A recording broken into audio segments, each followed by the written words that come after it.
Alright, so we've made it to the end of this lesson.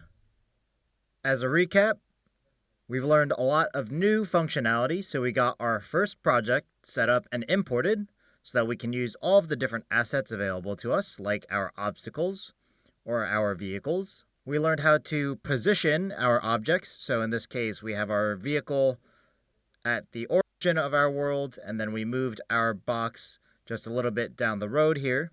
And we also learned how to position our camera and even used our rotation tool so that we have a better position and view of how our game will look to our player.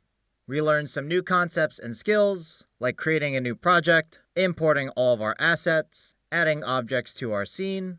We learned about the difference between our scene view for setting up our environment for our player and creating our stage versus our game view, which is what our players experience when they're in the game.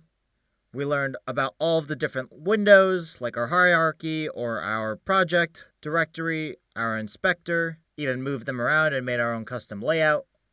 We learned how we can navigate around 3D space and all of the different tools that we can use to be able to interact with all of our different objects. In the next lesson, we'll make this project really interactive by writing our very first line of code in C# to make the vehicle move down this road and interact with our obstacle in the scene. We'll see you in the next lesson.